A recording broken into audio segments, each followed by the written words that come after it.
तो hello everyone. आज हम अपनी ऑपरेटिंग सिस्टम सीरीज का यूनिट 1 का टॉपिक पढ़ेंगे जिसका नाम है ऑपरेटिंग सिस्टम स्ट्रक्चर। तो बेसिकली ये होते क्या हैं? Operating system structure of operating system defines how different, कैसे उसके डिफरेंट डिफरेंट कंपोनेंट ऑर्गेनाइज्ड हैं एंड कैसे वो एक दूसरे से इंटरैक्ट कर रहे हैं, दे इंटरैक्ट विद ईच अदर। तो पर्पस क्या है ऑपरेटिंग सिस्टम स्ट्रक्चर का? कि इजी सिस्टम डिजाइन, सबसे पहले तो सिस्टम डिजाइन इजी हो जाता है, उसके बाद बेटर परफॉर्मेंस हो जाता है, सिक्योरिटी हमारी इम्प्रूव हो जाती है और मेंटेनेबिलिटी, मेंटेनेंस आसान होता है एंड स्केलेबिलिटी, मतलब हम लार्ज स्केल पे इसको ऑपरेटिंग सिस्टम को यूज कर सकते हैं। तो अलग अलग टाइप है यहाँ पे ऑपरेटिंग सिस्टम के स्ट्रक्चर के, जैसे कि पहले है सिंपल स्ट्रक्चर, उसके बाद आता है लेयर्ड स्ट्रक्चर, उसके बाद आता है monolithic, micro kernel and then modular. तो इन सिंपल कोई ऐसा क्लियर सेपरेशन नहीं होता है ओएस के कंपोनेंट्स के बीच में। और लेयर्ड में क्या होता है कि ओएस जो है वो डिवाइडेड होता है डिफरेंट डिफरेंट लेयर्स में, जो कि हर एक लेयर एक स्पेसिफिक फंक्शन को परफॉर्म करती है एंड वो एडजेसेंट लेयर आपस में एक दूसरे से कम्युनिकेट करती हैं। मोनोलिथिक स्ट्रक्चर में क्या होता है कि OS workload as a single program, OS जो है वो एक ही सिंगल प्रोग्राम के रूप में रन करता है इन कर्नल मोड। माइक्रो कर्नल में क्या होता है कि ओनली एसेंशियल सर्विसेज जो होती हैं वो कर्नल मोड में चलती हैं और बाकी जो अदर सर्विसेज हैं वो यूजर मोड में रन करती हैं। मॉड्यूलर स्ट्रक्चर में क्या है कि ओएस जो है वो डिवाइडेड है इनटू लोडेबल मॉड्यूल्स। ओएस अलग अलग मॉड्यूल्स में डिवाइड है और वो एक एक करके डायनेमिकली ऐड होते हैं और रिमूव होते हैं। Simple structure operating system next topic है हमारा, जो कि बहुत ही इंपॉर्टेंट है एकेटीयू पॉइंट ऑफ व्यू से। अगर हमारा क्वेश्चन 7 मार्क्स का आता है तो हम इस तरीके से अपने आंसर को फ्रेम कर सकते हैं, कुछ पॉइंट्स एंड कुछ डायग्राम लगाकर। तो सिंपल में क्या होता है, does not have a well defined separation, मतलब ओएस के कंपोनेंट में एक कोई ऐसा सेपरेशन नहीं होता है जो हमें दिखे। All system services and function are place together in a single layer, सारे ही सर्विसेज सिस्टम की एंड जो फंक्शन है वो एक ही सिंगल लेयर में रखे जाते हैं। OS directly interact with the hardware, इसमें क्या होता है, ओएस जो है हमारा वो डायरेक्टली इंटरैक्ट करता है। अगर हम यहाँ देखें आप, ये चीज हमारा डायरेक्टली इंटरैक्ट करता है हार्डवेयर से। नो मॉड्यूलर डिजाइन, इसमें कोई ऐसा मॉड्यूल्स नहीं बनाए जाते हैं। वेरी स्मॉल एंड फास्ट, ये काफी ज्यादा स्मॉल है एंड फास्ट होता है। लिमिटेड फंक्शनैलिटी एंड सिक्योरिटी, इसमें बहुत ही लिमिटेड फंक्शंस अवेलेबल होते हैं एंड लिमिटेड सिक्योरिटी रहती है। अगर हम इसके की पॉइंट की बात करें, क्योंकि ये लिखा हुआ है because everything is tightly coupled, हर चीज एक दूसरे से टाइटली जुड़ी हुई है, एक में चेंज करना पूरे सिस्टम को इफेक्ट कर सकता है। इसका एग्जाम्पल की बात करें तो एमएस डॉस इसका एग्जाम्पल है। एडवांटेजेस हैं, easy to design, fast execution, इसको डिजाइन करना आसान है, इसका एग्जीक्यूशन फास्ट है, लो मेमोरी की रिक्वायरमेंट रहती है इसमें। एंड डिसएडवांटेजेस में poor security, difficult maintenance and no modularity, मतलब इसमें कोई भी मॉड्यूल्स नहीं होते हैं, इसको मेंटेन करना डिफिकल्ट होता है एंड इसमें सिक्योरिटी भी लिमिटेड रहती है। नेक्स्ट टॉपिक है हमारा लेयर्ड स्ट्रक्चर। लेयर्ड से नाम से ही पता चल रहा है कि हमारा जो ऑपरेटिंग सिस्टम है वो कई सारी लेयर्स से मिलके बना हुआ है। यहाँ पे हम लोग डायग्राम में चेक कर सकते हैं कि काफी सारी लेयर्स हैं। लेयर 1 2 यहाँ पे मेंशन है। लेयर 1 जो हमारी हार्डवेयर की होती है, लेयर 2 सीपीयू शेड्यूलिंग होता है, लेयर 3 हमारा मेमोरी मैनेजमेंट है एंड सो ऑन, इस तरीके से है। तो इसमें क्या है, ओएस डिवाइड है मल्टीपल लेयर्स में, हर एक लेयर का एक स्पेसिफिक फंक्शन है। लोवेस्ट लेवल लेयर जो है, लोवेस्ट लेयर जो है जिसको हम लेयर 0 बोलते हैं, लेयर 1 बोलते हैं, वो हमारी हार्डवेयर से इंटरैक्ट करती है और जो हाईएस्ट लेयर है वो यूजर से इंटरैक्ट करती है।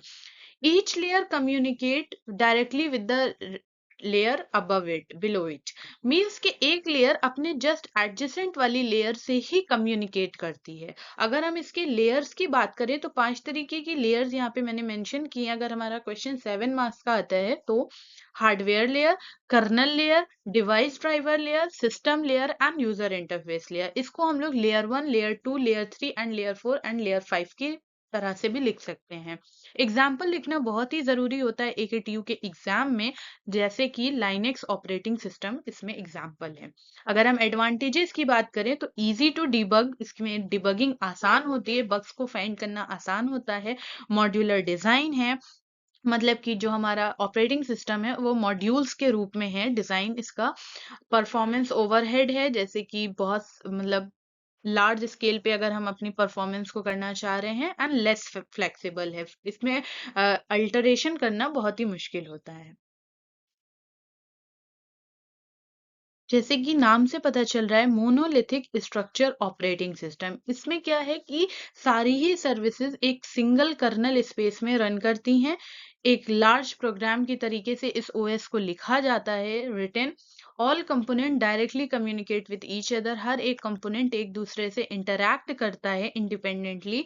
ये बहुत ही ओल्डेस्ट, ये सबसे ज्यादा ओल्डेस्ट एंड सिंपलेस्ट ओएस का स्ट्रक्चर है, जिसको बोला गया है monolithic structure operating system. System calls directly interact with the kernel, system call जो होती है वो डायरेक्टली कर्नल से इंटरैक्ट करती हैं। अगर हम इसकी की कैरेक्टरिस्टिक्स की बात करें तो सिंगल कर्नल स्पेस होता है, हाई परफॉर्मेंस, इसकी परफॉर्मेंस बहुत हाई होती है, डायरेक्ट कम्युनिकेशन होती है ओएस के कंपोनेंट्स में, एंड ये लेस सिक्योरिटी प्रोवाइड करता है एंड रिलायबिलिटी। तो यहाँ पे हम डायग्राम में भी देख सकते हैं, हमारे पास एप्लीकेशंस हैं जो कि अंडर प्रिविलेज मोड में है, उसके बाद हमारे पास ये मोनोलिथिक कर्नल बीच में है, and this is hardware, and this is our application programs. अगर हम एडवांटेजेस की बात करें तो हमारे पास हाई परफॉर्मेंस होता है, रिसोर्स का यूटिलाइजेशन बेटर हो जाता है, एग्जीक्यूशन फास्ट होता है। एंड अगर हम डिसएडवांटेजेस की बात करें तो पुअर सिक्योरिटी होता है, कर्नल साइज बहुत ही ज्यादा बड़ा हो जाता है, एंड लो रिलायबिलिटी होता है, इसका एक डिसएडवांटेज। अब हमारा टॉपिक है micro kernel structure operating system. Micro kernel में क्या होता है कि एक only and most essential services जो होती हैं वही सिर्फ कर्नल में रिसाइड करती हैं, एंड बाकी सारी जो हैं वो यूजर मोड में रहती हैं। तो कर्नल क्या कंटेन करता है? Process management, memory management, inter process communication, जिसको हम IPC भी बोलते हैं। यहाँ पे डायग्राम बनाया है, डायग्राम बनाना बहुत ही इंपॉर्टेंट है AKTU एग्जामिनेशन में, व्हेन जब हमारा क्वेश्चन 7 मार्क्स में पूछा जाए किस तरीके से ये माइक्रो कर्नल वर्क करता है। यूजर एप्लीकेशन जो है वो सेंड करते हैं रिक्वेस्ट, रिक्वेस्ट कहाँ जाती है? हमारी माइक्रो कर्नल में जाती हैं, एंड माइक्रो कर्नल कम्युनिकेट करता है यूजर लेवल सर्वर से, एंड सर्वर परफॉर्म, जो हमारी रिक्वेस्ट आई होती है उस हिसाब से सर्वर परफॉर्म करता है। अगर हम एडवांटेजेस की बात करें तो हमारे पास हाई सिक्योरिटी है, हाई रिलायबिलिटी है, स्केलेबल एंड फ्लेक्सिबल है, मतलब हम लार्ज स्केल पे इसको यूज कर सकते हैं और इसमें मॉडिफिकेशन कर सकते हैं।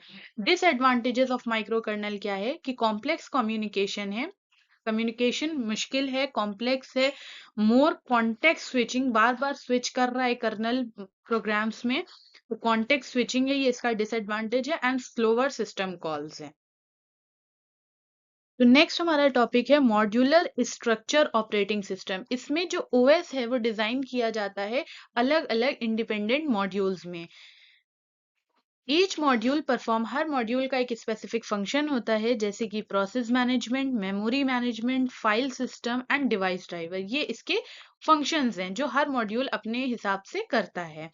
अब ये मॉड्यूल वर्क कैसे करते हैं? यूजर प्रोग्राम जो होते हैं वो सिस्टम कॉल जनरेट करते हैं, जो कोर कर्नल होता है वो बेसिक ऑपरेशन को परफॉर्म करता है, और जो रिक्वायर्ड मॉड्यूल होता है वो कर्नल स्पेस में लोड हो जाता है, and module perform the requested task. और जैसे ही हमारा जो भी रिक्वेस्ट आई होती है मॉड्यूल उसको परफॉर्म करता है। ये हमारे पास डायग्राम भी बना हुआ है कि ये हमारा बीच में कोर कर्नल है, एंड ये सब इसके मॉड्यूल्स डिवाइडेड हैं। Stream module, loadable system call, file system, executable format, scheduling classes. कुछ एडवांटेजेस हैं जैसे कि बेटर मेंटेनेबिलिटी, मेंटेन करना इसको आसान है, और इसकी परफॉर्मेंस भी आसान है, हाई परफॉर्मेंस है। डिसएडवांटेजेस की बात करें तो कर्नल मोड का रिस्क है, डिपेंडेंसी मैनेजमेंट, एक दूसरे से मॉड्यूल्स डिपेंडेंट हैं इसमें। Thank you. For more videos, follow my channel learn.tech together 2026.